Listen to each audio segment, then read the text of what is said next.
আজিৰ ষ্টুডিঅ'লৈ মানে আজি আমাৰ ষ্টুডিঅ'লৈ আমন্ত্ৰণ কৰিছোঁ সদৌ অসম সংখ্যালঘু ছাত্ৰ ইউনিয়ন চমুকৈ আমচুৰ সাধাৰণ সম্পাদক মিনাতুল ইছলাম ডাঙৰীয়া।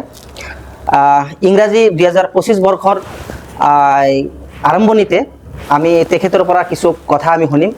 আমচুৰ পৰিকল্পনা কি, ছাত্ৰ সমাজক লৈ তেখেতসকলে কি পৰিকল্পনা কৰিছে, সেই ক্ষেত্ৰত কিছু আমি প্ৰশ্ন তেখেতক সুধিম আৰু তেখেতৰ পৰা এই সন্দৰ্ভত কিছু কথা আমি ৰাইজক জনাবলৈ চেষ্টা কৰিম। মিনাতুল ইছলাম ডাঙৰীয়া, আপোনাক ইংৰাজী নৱবৰ্ষৰ আমি শুভেচ্ছা জনাইছোঁ। ধন্যবাদ, আপোনাকো শুভেচ্ছা জ্ঞাপন কৰিছোঁ। হয়, আপুনি অসমৰ বিশেষকৈ সংখ্যালঘু ছাত্ৰ সংগঠনত মানে এটি সাধাৰণ সম্পাদক দ্বিতীয়বাৰৰ কাৰণে আপুনি নিৰ্বাচিত হৈছে। আমচুৱে আপোনাক এই দায়িত্ব দিছে, আপোনাৰ অনুভৱ কেনেকুৱা এই দায়িত্ব লাভ কৰি?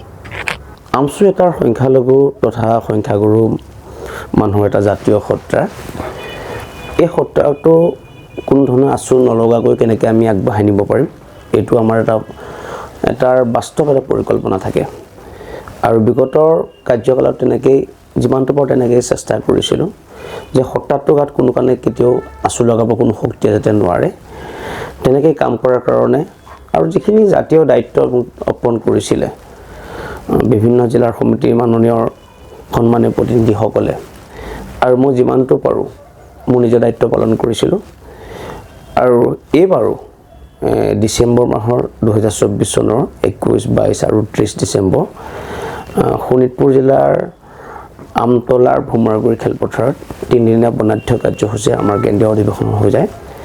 23 তাৰিখৰ দিনাখন ৰাতি প্ৰায় আমাৰ বিষয় বাছনি সভা হয়, আৰু সভাত অসমৰ যিমানকেইখন জিলা সমিতিয়ে তাত অংশগ্ৰহণ কৰিছিলে গোটেইকেইখন জিলা সমিতিয়ে মোক পুনৰে সাধাৰণ সম্পাদক আকৌ বিচাৰিছে, আৰু তেওঁলোকৰ যিটো আহ্বানক মই নদশিৰে স্বীকাৰ কৰি মানি মই পুনৰ সাধাৰণ সম্পাদকৰ দায়িত্ব গ্ৰহণ কৰিছোঁ। হয়, আপুনি সাধাৰণ সম্পাদক হিচাপে আমি বিগত দিনত দেখা পাইছোঁ আপোনাৰ এটা বলিষ্ঠ কণ্ঠ বা সংগঠনটোক সন্মুখৰ পৰা নেতৃত্ব দি আপুনি আগে বিভিন্ন সভা সমিতিত আপোনাৰ আমি বক্তব্য শুনিছোঁ। আপুনি সংখ্যালঘু তথা ৰাজ্যৰ বিভিন্ন সমস্যালৈ আপুনি সৰব ভূমিকা পালন কৰিছে। তো আমচু এটা ছাত্ৰ সংগঠন হিচাপে ইংৰাজী 2025 বৰ্ষৰ আৰম্ভণিতে আপোনাৰ লগত কথা পাতি আছোঁ। এই ছাত্ৰ সমাজলৈ আপোনালোকৰ সংগঠনৰ পৰিকল্পনা কি? যিহেতুকে আজি আমাৰ নতুন বৰ্ষৰ দ্বিতীয় দিনত আপুনি মই কথা পাতিছোঁ, আজি আপোনালোকৰ জৰিয়তে মই অসমবাসী ৰাইজলৈ নৱবৰ্ষৰ শুভেচ্ছা জ্ঞাপন কৰিছোঁ। ইয়াৰ লগে লগে দুটামান কথা ক'ব বিচাৰিছোঁ ৰাজ্য জনতাৰ উদ্দেশ্যে, যে এটা পল বাৰ মাহ বাগৰাৰ পিছত এটা বৰ্ষ হয়, বৰ্ষ ইতিমধ্যে মেলিছে, কিন্তু আমিবোৰে জীৱনত বহুত খোজ কাঢ়িছোঁ নিজৰ বাবে।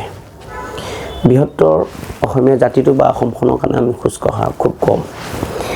এতিয়া দেখিছোঁ আমি অসমখন খুবেই কণ্টকময় পৰিৱেশত আছে, আৰু এই কণ্টকময় পৰিৱেশৰ পৰা অসমখন কোনে উদ্ধাৰ কৰিব, এইটো তাৰ খুব মূল্যৱান প্ৰশ্ন। এইবোৰ কথাৰ আমাক বাৰুকৈ চিন্তিত কৰিছে, আৰু মই অনুভৱ কৰোঁ বহুত অসমীয়াই এই চিন্তাৰে বহুতে টোপনি যাব পৰা নাই। গতিকে আমি কোনে কি পালোঁ কি কৰিলোঁ এইবোৰ আমাৰ সাক্ষী নিজেই। গতিকে 2026 আকৌ বিধানসভা নিৰ্বাচন আছে।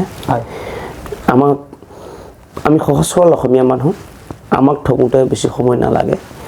গতিকে ৰাইজৰ প্ৰতি এটা আহ্বান থাকিব, বিগতৰ দিনৰ আমাৰ যিবিলাক ভুল এইবোৰ যাতে আমি আৰু কৰিব নালাগিব।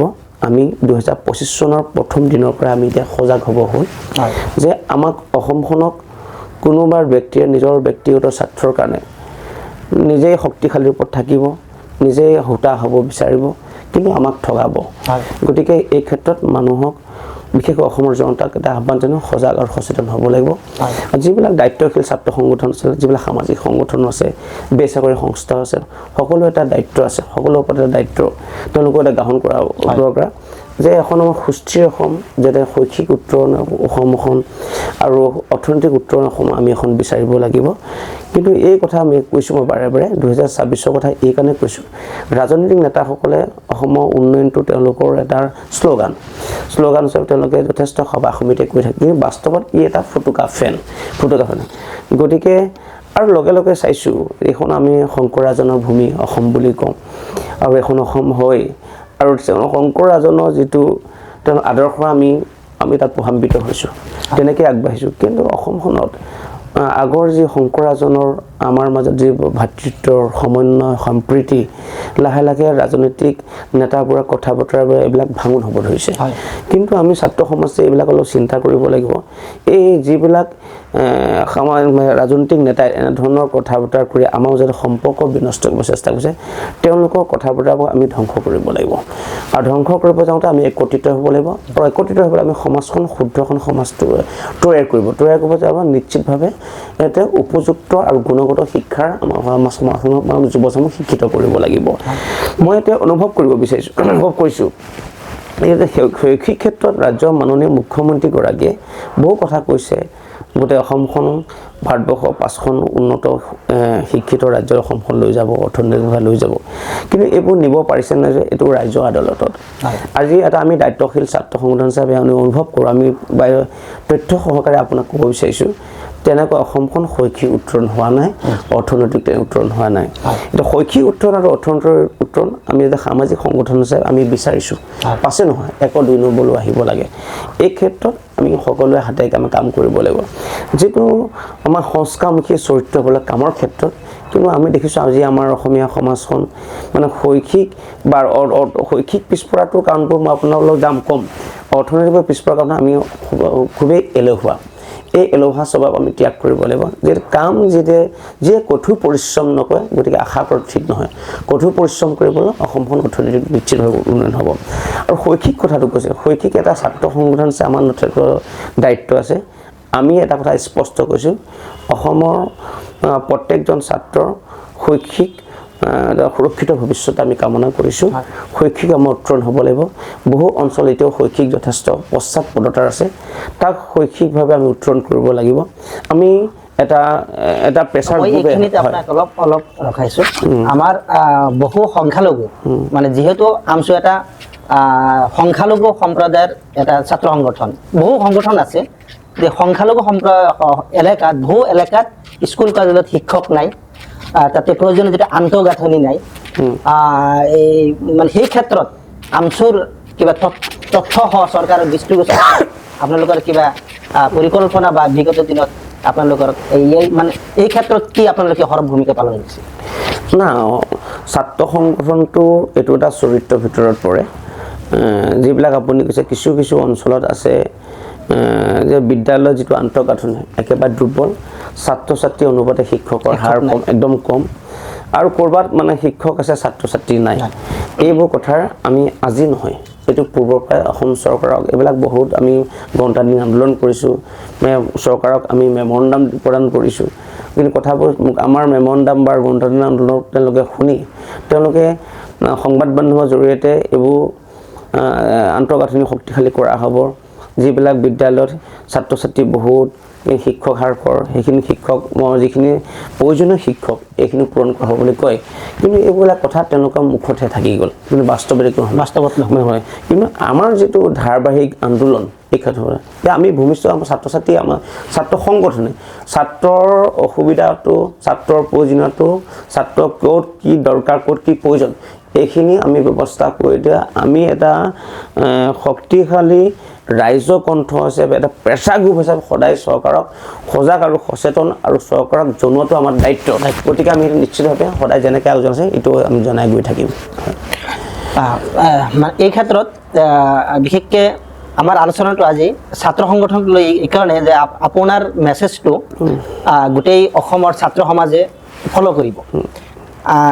অসমত দেখা গৈছে বিশেষকৈ সংখ্যালঘু সম্প্ৰদায়ৰ বিভিন্ন অঞ্চলত, গোটেই অসম সামগ্ৰিকভাৱে সকলো কমিউনিটিৰ মাজতে হৈছে, কিন্তু বিশেষভাৱে মই কৈছোঁ যে সংখ্যালঘু ছাত্ৰ সমাজৰ ছাত্ৰ যুৱকসকলৰ মাজত যি নৈতিক উচ্ছৃংখলতা, ড্ৰাগছৰ প্ৰতি আসক্ত হওক বা যিটো বিভিন্ন ক্ষেত্ৰত যিটো মৰেলিটি বা মানৱীয়তাৰ অৱক্ষয় ঘটিছে সেই ক্ষেত্ৰত এইটো সকলোৱে কৈ আছে, আপোনালোকেও কৈ আছে। আমাৰ সিদিনা আমচুৰ সভাপতি ডাঙৰীয়াই তেওঁ মুকলিমনে কৈছে যে মেলা মহোৎসৱ বা বাণিজ্য মেলাৰ নামত নিশা যিটো উত্তাল নাচ গান এইবিলাক এইটো সংস্কৃতি বন্ধ হ'ব লাগে। এই ক্ষেত্ৰত এই যে যুৱ চামৰ যিটো নৈতিক স্খলন ঘটিছে এই ক্ষেত্ৰত আমচু এটা শক্তিশালী ছাত্ৰ সংগঠন হিচাপে আপোনাৰ পৰিকল্পনা বা ভৱিষ্যত এই সন্দৰ্ভত আপোনালোকে কেনেদৰে এই যুৱ সমাজক মানে সুপথলৈ ঘূৰাই আনিব? আচলতে আপুনি যদি এই সমস্যা যদি বেটুপাতটো মেলে প্ৰথম পাত মেলে ইয়াৰ চৰকাৰে কৰি আছে, চৰকাৰে ড্ৰাগছ এইবিলাক কৰি আছে, সেইবিলাক আমি চাইডত থৈছোঁ। নৈতিকতাটো বৰ ডাঙৰ কথা। এতিয়া আমাৰ যিটো বিদ্যালয়ত যিবিলাক পাঠ্যপুথি আছে হয়, পাঠ্যপুথিত আপুনি যদি পাঠ যদি লিখে তাত নৈতিকতাৰ জ্ঞান দিয়াৰ কোনো পাঠ্যক্ৰম নাই। সঁচা কথা পাঠ্যক্ৰম নাই। এতিয়া আপোনাৰ সন্তানটো আপোনাৰ ঘৰতে এটা শিক্ষা, সেইটো ঘৰখন এটা কঠীয়া তুলি হয়, শিক্ষাৰ এটা কঠীয়ালে মাক দেউতাকে। তাৰপিছত নিৰ্দিষ্ট যেতিয়া 5 বছৰ 4 বছৰ বয়সত আমি বিদ্যালয়লৈ পঠিয়াব, তেতিয়াৰ পৰাই নৈতিকতাৰ জ্ঞানটো আহৰণ কৰিব লাগিব। কিন্তু মই চাইছোঁ এই বিদ্যালয়ত নৈতিকতাৰ জ্ঞান দিবলৈ পাঠ্যক্ৰমত কোনো ধৰণৰ অন্তৰ্ভুক্ত কৰায় নৈতিকতাৰ ক্ষেত্ৰত। কিন্তু কিছু শিক্ষকে, মই সমগ্ৰ শিক্ষক নহয়, কিছু শিক্ষকে নৈতিকতা জ্ঞান দিয়ে, বেছি সংখ্যক শিক্ষকে নৈতিকতা জ্ঞান নিদিয়ে। সামাজিক চেতনাটো এইটো এক। তাৰপিছতে মই আপুনি যে কৈছে আমাৰ ইয়াত যথেষ্ট দায়বদ্ধতা আছে, এই কথাটো স্পষ্ট হৈছে। এই নৈতিকতাটোৰ মানে আজি যে অৱক্ষয় স্খলন যেন হৈছে, ইয়াক কিন্তু লগে লগে আপুনি আধ্যাত্মিক শিক্ষাটোৰ কথা ক'ব লাগিব। আধ্যাত্মিক নথকাৰ কাৰণে আজি আমি এই ক্ষেত্ৰত কি নৈতিকতা, বিশেষকৈ এটা ধৰ্মই মানুহক এজন পৰিপূৰক মানুহ হৈছে, সমাজ জীৱনত চলিব এইখিনি জ্ঞান দিছে আৰু ধৈৰ্য দিয়ে, ডাঙৰক কেনেকৈ ব্যৱহাৰ কৰিব লাগে, সৰুক কেনেকৈ সন্মান কৰিব লাগে, সমাজত এজন ব্যক্তিক কেনেকৈ চলিব লাগে তাত ধৰ্মৰ পৰা যথেষ্ট জ্ঞান পোৱা যায়। কিন্তু আমাৰ ভুল ব্যাখ্যা দিলে ধৰ্মক আমি হেৰি কৰিব চেষ্টা কৰিছোঁ। এই ক্ষেত্ৰত আমি এটা ছাত্ৰ সমাজে আমি সজাই ক'ম যে আধ্যাত্মিক শিক্ষা অত্যন্ত প্ৰয়োজন আছে। এতিয়া আজি যে আপুনি কৈছে নৈতিক যে স্খলনটো হৈছে, নিশ্চিতভাৱে স্খলন হৈছে। আজি 10-12 বছৰ কাৰোবাৰ সন্তানে বাইক চলাই যায় 100 কিলোমিটাৰ স্পীডত পাৰ ঘণ্টাত চলাই যায়, মূৰত কিন্তু হেলমেটটো নাথাকে। আৰু তেওঁ যে সেই 100 কিলোমিটাৰ স্পীডত যে বাইকখন ঘণ্টাত চলাই যায়, তেওঁ ৰাস্তাতে নিজকে ভাবেগে তেওঁ এজন প্ৰতিযোগী। আৰু তেওঁৰ দ্বাৰা যে কিমান কি ক্ষতি হ'ব পাৰে, তেওঁ সেই মাক দেউতাকৰ 10 বছৰ বয়সতো তেওঁতো কোনো ইনকাম কৰিব নোৱাৰে, বহুত মাক দেউতাক কষ্টৰ উপাৰ্জিত ধনে সেইটো কেনে। কিন্তু মাক দেউতাকে এইটো কথাও বুজাব লাগিছিলে, তেওঁ যে ইমান কষ্ট কৰি যে এখন বাইক কিনি দিছে, বাইকখন কোনটো বয়সত দিব লাগিছিলে এইটো মাক দেউতাকৰ বিচাৰ্য এটা বিষয় হ'ব লাগিছিলে। কিন্তু বাইকখন অতিমাত্ৰ নিজৰ সন্তানটোক মৰমৰ কাৰণে 10 বছৰ বয়সত এখন বাইক কিনি দিছে। আৰু বাইকখনে এই সন্তানটোৰ কাৰণে কাল, সন্তানটো আহি থকা অনাগত ভৱিষ্যতৰ কাৰণে আৰু ঘৰখনো কাল হ'ব। সেই এটা দুৰ্ঘটনা হোৱাৰ লগে লগে বহুতটা বিপদ, ইয়াক যদি বিশ্লেষণ বহুত দীঘলীয়া হ'ব। কিন্তু মই এইটো কথা আপোনাক কৈছোঁ, তাৰ লগে লগে যদি কওক ড্ৰাগছৰ কথাটো কৈ আছে আপুনি, ড্ৰাগছ আসক্ত সন্তানে নিজ মাতৃক গালি গালাজ কৰিছে, আজি চাইছোঁ অপমান কৰিছে। ড্ৰাগছ আসক্ত সন্তানে এটা পৰিয়াল ধ্বংস কৰিছে। কিন্তু আমি এই ক্ষেত্ৰত চাইছোঁ চৰকাৰে প্ৰশাসনে বা পুলিচ প্ৰশাসনে যেনেকৈ গুৰুত্ব দিছে, কিন্তু কিছু প্ৰথমতে আজিৰ পৰা 6 মাহ 1 বছৰ আগত ৰাজ্য চৰকাৰখনে ড্ৰাগছ নিৰ্মূল কৰা, ড্ৰাগছ শেষ কৰিবৰ কাৰণে চৰকাৰৰ যিটো কঠোৰ পদক্ষেপ অতি প্ৰশংসনীয় আছিল। এতিয়া লাহে লাহে ড্ৰাগছটো আকৌ সংখ্যাগুৰু অঞ্চলত আকৌ বিয়পি পৰিছে। যেনেকৈ এই ক্ষেত্ৰত চৰকাৰে এটা উদ্যোগ গ্ৰহণ কৰিব লাগিছিলে, কঠোৰ উদ্যোগ গ্ৰহণ কৰিব লাগিছিল বন্ধ কৰাৰ ক্ষেত্ৰত, কিন্তু মুখে হৈ থকা আছে। গতিকে আপোনালোকৰ চেনেলৰ জৰিয়তে ৰাজ্যৰ মাননীয় মুখ্যমন্ত্ৰীক আমি পুনৰ আহ্বান কৰিছোঁ, আপুনি ড্ৰাগছ ক্ষেত্ৰত মাজভাগতে যিটো ধৰণৰ এনেকুৱা পদক্ষেপ গ্ৰহণ কৰিছিলে, সমগ্ৰ অসমৰ বিশেষকৈ অসমৰ সমাজ জীৱনৰ চিন্তাধাৰা যিবিলাক সামাজিক ব্যক্তি তেওঁসবে কিন্তু খুবেই ভাল পাইছিলে, আমিও সামাজিক সংগঠনে যথেষ্টখিনি ভাল পাইছিলোঁ। কিন্তু লাহে লাহে দেখিছোঁ এতিয়া ড্ৰাগছটো আকৌ ঘৰে গুচি গ'ল। যেতিয়ালৈকে এখন সমাজত ড্ৰাগছটো নিৰ্মূল কৰিব নোৱাৰে, আপুনি কিবা সুস্থ নৈতিকতা এখন সমাজ কেতিয়াও আপুনি বিচাৰিব নোৱাৰে। বেমাৰবোৰ তাতেই গতিকে আমি আমাৰ কামখিনি কৰি আহিছোঁ। আমি যথেষ্ট সজাগতা সভা পাতিছোঁ, আমি বাধা দিছোঁ, আমি আৰক্ষী প্ৰশাসনক লগত লৈ পেলাই কৈছোঁ, কিন্তু নুশুনে কি। আমিতো আৰু এখন আইনখন হাতত তুলি ল'ব নোৱাৰোঁ, আমি কাকো মাৰপিটো কৰিব নোৱাৰোঁ, একো কৰিব নোৱাৰোঁ। কিন্তু আমি পুনৰ আপোনালোকৰ জৰিয়তে আহ্বান কৰিছোঁ, আমাক বিশেষকৈ ৰাজ্যৰ মাননীয় মুখ্যমন্ত্ৰী ডক্টৰ হিমন্ত বিশ্ব শৰ্মা, তেওঁ ৰাজ্যখনৰ মুখ্যমন্ত্ৰীৰ লগতে গৃহ বিভাগত নিজে দায়িত্বত আছে। তেখেতক আমি মাজতে তেওঁ সাক্ষাৎ পাওঁতে তেতিয়াও কৈছিল যে আপোনাৰ গৃহ বিভাগৰ মানুহ আমাক দিয়ক, আমি একেলগে সভা সমিতি মানুহ সজাগ আৰু সচেতন কৰিব লাগে, সজাগতা আমি সভা কৰিব লাগে। ড্ৰাগছ কিয় খাব নালাগে এই বিষয়টো আমি আমচু নেতৃত্বই যদি কৈ দিওঁ বা লগে লগে যে আৰক্ষী প্ৰশাসনৰ যদি মানুহ থাকে তেওঁলোকে কৈ দিয়ে, এটা সুন্দৰ মেছেজ যাব, কোনো এটা ভয়ো খাব। যেতিয়া আমি এজন ড্ৰাগছাসক্ত ব্যক্তিক যদি আমুকৰ ঘৰতে ড্ৰাগছ খাইছে বা কোনোবা এনে ড্ৰাগছ সৰবৰাহ কৰিছে, পেডলাৰ সৰবৰাহ কৰিছে, তেওঁলোকক দেখাই দিওঁ, তেতিয়া আমাৰ লগত থাকি যদি সভা সমিতিবিলাক কয় যে তেওঁকো কৰায়ত্বত খোৱাটো সহজ হ'ব, আৰু তেওঁ তেতিয়া অলপ ভয়ো খাব যে যদি কিবা আমচুৱে গম পালে পুলিচে ক'ব, পুলিচে লগত ধৰি লৈ এৰেষ্ট কৰিব, মোক পানিছমেণ্ট পাব। চ' গতিকে সেইটো চৰকাৰৰ ফালে যাব। চৰকাৰে মুখে ক'লে চৰকাৰে বাস্তৱত ড্ৰাগছ নিৰ্মূল কৰিবৰ কাৰণে আমচু বোলে নহয়, দল সংগঠনৰ লগত বহি সামাজিকভাৱে তেওঁলোকে সভা সমিতি কৰি পেলাই সভা সমিতি কৰিব লাগে, মই অনুভৱ কৰোঁ।